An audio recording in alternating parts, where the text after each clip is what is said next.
everyone, once again welcome back to my channel Bright Future Academy of Mathematics। तो आज हम अपने new topic के ऊपर डिस्कस करने वाले हैं जो कि है हमारा बेस थ्योरम। बहुत ही ज्यादा इंपॉर्टेंट टॉपिक है प्रोबेबिलिटी का बेस थ्योरम, जिसमें हर साल बोर्ड एग्जाम्स में इस टॉपिक के ऊपर एक क्वेश्चन आता ही आता है और काफी स्टूडेंट को इन टॉपिक्स में डाउट होता है। तो आज मैं आपको बेस थ्योरम बहुत इजी तरीके में समझाने की कोशिश करूंगा। तो देरी न करते हुए वीडियो को चालू करते हैं।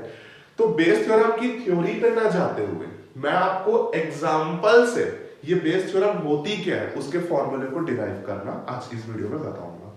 तो चलिए वीडियो शुरू करते हैं। मैं आपको बोल रहा हूं कि मेरे पास एक ऑब्जेक्ट है, एक बैग है जिसमें 4 ब्लैक बॉल है एंड 4 रेड बॉल है, ठीक है। अब मेरे पास एक और ऑब्जेक्ट है, एक सेकेंड बैग है। ये बैग 1 हो गया, आप इस ऑब्जेक्ट को E1 ले लो। ये बैग 2 हो गया, इस ऑब्जेक्ट को आप E2 ले लो। तो मेरे बैग 2 में 5 रेड बॉल्स हैं, ठीक है, एंड 6 ब्लैक बॉल्स हैं। अब मेरा आपसे क्वेश्चन ये है, 1 ball is drawn random from this bag, ठीक है, 1 ball is drawn random from this bag, find the probability that the ball drawn is red। मेरा आपसे क्वेश्चन क्या है कि एक बॉल रैंडमली मैं निकाल रहा हूं इन बैग से और मेरे को प्रोबेबिलिटी बताओ कि जो मैंने बॉल निकाली है वो रेड होगी, मतलब रेड होने की प्रोबेबिलिटी हमको बतानी। तो हमारा इवेंट ए क्या हो रहा है, रेड बॉल की प्रोबेबिलिटी बतानी है हमको कि रेड बॉल है उसकी प्रोबेबिलिटी बताओ। तो हमारे पास तो यहां पर 2 ऑब्जेक्ट है, ठीक है। अगर एक ऑब्जेक्ट होता तो हम इनको टोटल करते, देन इसके रेड फेवरेबल रिजल्ट रेड से टोटल को डिवाइड कर देते। यही करते हैं हम लोग, जैसे कि टोटल कितने हैं 8 बॉल्स, देन 4/8 आप यही करते, यही तो करते हैं। लेकिन हमारे पास यहां पर क्या है, एक से ज्यादा ऑब्जेक्ट है। तो जब भी हमारे पास क्वेश्चन में एक से ज्यादा ऑब्जेक्ट हो, जरूरी नहीं सिर्फ 2, मैं क्या बोल रहा हूं इन जनरल एक से ज्यादा, वो 2 ऑब्जेक्ट हो सकते हैं, 3 ऑब्जेक्ट हो सकते हैं, 4 ऑब्जेक्ट हो सकते हैं। ये ऑब्जेक्ट ही तो है, बैग E1 E2, एक बैग है, 2 बैग है, तो ये तो ऑब्जेक्ट है। तो जब भी हमारे पास क्वेश्चन में एक से ज्यादा ऑब्जेक्ट दिए होते हैं तो हम उस क्वेश्चन को किससे डील करते हैं, यही हमको ये बेस थ्योरम बताती है कि जब भी हमारे पास ऑब्जेक्ट ज्यादा हो तब आप कैसे उस इवेंट की प्रोबेबिलिटी को फाइंड आउट करोगे, वो हमको कौन बताती है, बेस थ्योरम बताती है। तो चलो अब चालू करते हैं, आगे बढ़ते हैं। तो क्या बोल रहा है मेरे को किसकी प्रोबेबिलिटी निकालनी है कि रेड बॉल बनेगी। तो आपको कैसे निकालनी है प्रोबेबिलिटी ऑफ ए। सबसे पहले आपके पास जितने ऑब्जेक्ट है ना, आपको पहले ऑब्जेक्ट्स की प्रोबेबिलिटी निकालनी है। बोलने का मतलब इन दोनों में से सबसे पहले आप पहले ऑब्जेक्ट की प्रोबेबिलिटी निकालोगे, देन सेकंड ऑब्जेक्ट की, अगर थर्ड रहेगा देन थर्ड ऑब्जेक्ट की। तो मेरा बोलने का मतलब क्या है कि आपको ऑब्जेक्ट्स को पहले सेलेक्ट कर रहे हैं, ठीक है। तो मैं बोल रहा हूं अब कि जो ये रेड बॉल निकल रही है वो E1 बैग से निकल रही है, तो इसकी प्रोबेबिलिटी क्या होगी, E1 की प्रोबेबिलिटी क्या होगी, टोटल 2 है आपके पास, तो E1 की प्रोबेबिलिटी क्या हो सकती है, बैग 1 आने की 1/2। तो दैट मींस हमको पहले क्या सेलेक्ट करना है,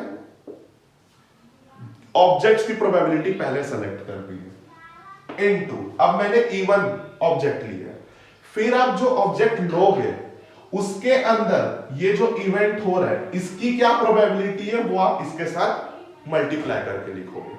बात क्लियर है, ऑब्जेक्ट ले लिया, ऑब्जेक्ट की प्रोबेबिलिटी, देन इस ऑब्जेक्ट में ये जो इवेंट, जो भी क्वेश्चन में इवेंट बोला होगा उसमें आप इसमें चेक करोगे ऑब्जेक्ट 1 में।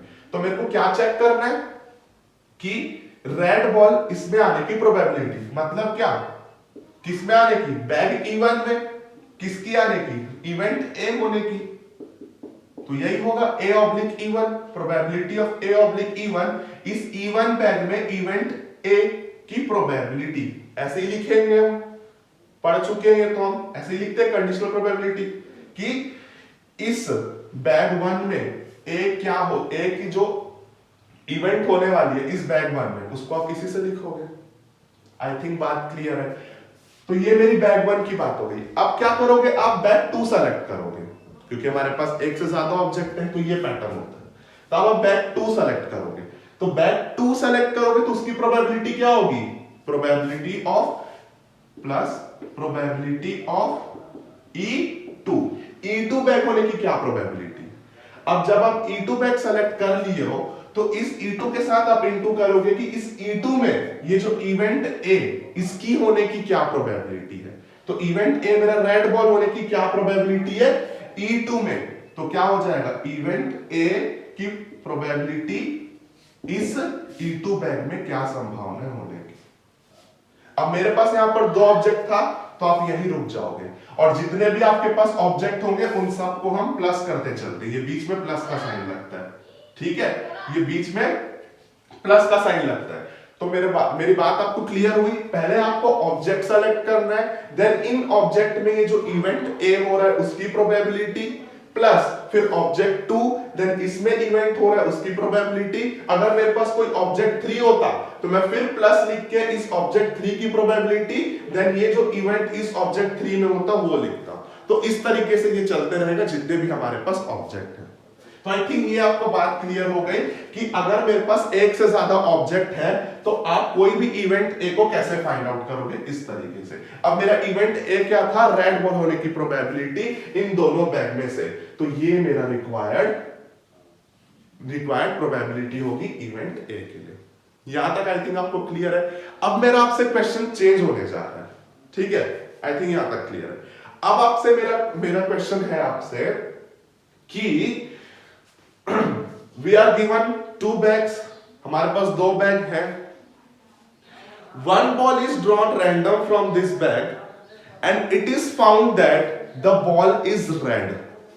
Yeah, it is given that the ball you drawn is red. Find the probability that the ball is drawn from the first bag. मेरा आपसे क्वेश्चन क्या है कि मेरे पास 2 बैग्स है, उसमें से मैंने एक बॉल निकाली है जो कि रेड है। अब हमारे पास दे रखा है क्वेश्चन में कि वो जो बॉल है वो रेड है। हमको क्या निकालना है, find the probability that the ball drawn is from first bag, कि वो जो बॉल रेड है वो कौन से बैग से निकली है, फर्स्ट बैग से निकली है। मेरे को अब ये बताना है, तो ये मेरा क्वेश्चन हो गया। तो इस क्वेश्चन के लिए आप क्या करोगे, अब मेरा इवेंट क्या बोल रहा है, मेरे पास सबसे पहले गिवन क्या है, मेरे पास गिवन है कि जो बॉल है वो रेड है, ठीक है, ये मेरे पास गिवन है। एंड मेरे को प्रोबेबिलिटी निकालनी है उस ए की। अब मेरा ए चेंज हो रहा है ना, ठीक है। अब ये जो मेरा गिवन है, ठीक, तो आप गिवन को क्या लेकर चलोगे, चलो गिवन कोई ए ले लो आप, तो इसको ए ले लो। तो जो भी गिवन होता है वो हम अच्छे से जानते हैं, कंडीशनल प्रोबेबिलिटी में इस डैश के इधर साइड इस साइड लिखा जाता है, ठीक है। अब मेरा इवेंट क्या हो रहा है कि वो किससे निकल रही है, बैग 1 से निकल रही है। किससे निकल रही है, बैग 1 से। तो यही बनेगा मेरा probability of E1 oblique A, क्योंकि ए मेरे पास ऑलरेडी गिवन है क्वेश्चन में कि जो बॉल है वो रेड है। अब मेरा क्वेश्चन ये है ना, तो यही होगा probability of E1 oblique A, clear है। एंड कंडीशनल प्रोबेबिलिटी में जो इस डैश के इस इधर रहता है वो हम अच्छे से जानते हैं, डिनोमिनेटर में जाके इनटू होती है उसकी प्रोबेबिलिटी, डिवाइड होती है, सॉरी, बात क्लियर है। एंड ऊपर कौन आता है, न्यूमरेटर में E1 intersection A, E1 intersection A. And E1 intersection A का मतलब कि इस इवेंट में, इवेंट ऑब्जेक्ट में ए की होने की प्रोबेबिलिटी, संभावना, इवेंट ए की होने की प्रोबेबिलिटी किसमें, E1 में। तो ये तो अभी हम लोग निकाले ना, चलो यहां आ जाओ, ये रही इस इवेंट E1, इस बैग E1 में इवेंट ए की होने की प्रोबेबिलिटी, वो ये वाला टर्म है कि नहीं है। देखो मैं आपको क्या बताया था, ऑब्जेक्ट सेलेक्ट करोगे E1। अब ये E1 की बात कर रहे हैं तो ऑब्जेक्ट सेलेक्ट करते हैं, तो पहले इस ऑब्जेक्ट की प्रोबेबिलिटी देन इवेंट ए की, तो यही चीज है। तो मतलब न्यूमरेटर में कौन आएगा, ये वाला single function P of E dot P of A oblique E1। I think आपको ये बात क्लियर है। तो ये मेरी किसकी प्रोबेबिलिटी होगी, probability of E1 dash A की। मतलब मेरा क्वेश्चन क्या था आपसे, किसकी प्रोबेबिलिटी हो गई ये कि वो जो रेड बॉल होगी वो बैग 1 से आएगी। बात क्लियर है? चलो यहां तक आई थिंक आपको क्लियर होगा, होगा कि नहीं होगा? तो आप देखो P ऑफ A की वैल्यू हमारे पास है नहीं कंप्लीट, तो इसमें P ऑफ A की वैल्यू हम पुट कर सकते हैं। चलो ऊपर कर रहा हूं मैं, तो P of E dash E1 oblique A which is equals to P of E P of A oblique E1, इसको मैं थोड़ा सा रफ करूं, divided by total P of A कितना है मेरा, ये P of E1 dot P of A oblique E1 plus P of E2 P of A oblique E2। तो यही जो है ना मेरी, यही क्या होती है मेरी बेस थ्योरम, कुछ नहीं है, बस यही जो रिक्वायर्ड हमारा ये जो फॉर्मूला है, यही क्या है, बेस थ्योरम। अब आप सुनिए अच्छे से, फिर से मैं आपको बताता हूं बेस थ्योरम क्या हो गई। डिनोमिनेटर में कौन आ रहा है, जितने भी मेरे पास ऑब्जेक्ट है उनका हम सेपरेट प्रोबेबिलिटी निकाल रहे हैं एंड सबको प्लस कर रहे हैं। यहां पर मेरे पास 2 ऑब्जेक्ट था, देन वो 2 आए, देन उसके पास मेरा क्वेश्चन चेंज हो गया था। मेरा क्वेश्चन क्या हो गया था कि मेरे जो फेवरेबल आउटकम्स की कंडीशन दी थी मैंने आपको, क्या थी फेवरेबल आउटकम्स मतलब क्या होते हैं, जिनकी प्रोबेबिलिटी हमको निकालनी है। तो मैंने क्या बोला था लास्ट में आपको कि उस क्वेश्चन में जो बदला था, मैंने क्वेश्चन क्या बोला था कि जो रेड बॉल मेरे पास गिवन है, रेड बॉल है, लेकिन मेरे को प्रोबेबिलिटी बताओ कि वो बैग 1 की होगी, तो इसी को मैंने ऊपर डिवाइड किया। तो यही हमारी क्या होती है, बेस थ्योरम होती है, और कुछ नहीं। बस यही जो हमारा फॉर्मूला है, यही बेस थ्योरम का होता है। अब बाय चांस मेरे पास 3 ऑब्जेक्ट होते, देन नीचे 3 आ जाते, और जो भी मेरे पास जिसकी प्रोबेबिलिटी निकालनी होती उसको मैं ऊपर रख देता। बस इन जनरल यही बनते जाता। 4 ऑब्जेक्ट होते तो नीचे plus third object then plus fourth object की प्रोबेबिलिटी इसी तरीके से निकालते, देन ऊपर जो भी कंडीशन होती वो निकालते। तो यही क्या होती है हमारी बेस थ्योरम। तो आई होप आपको कॉन्सेप्ट समझ आया होगा।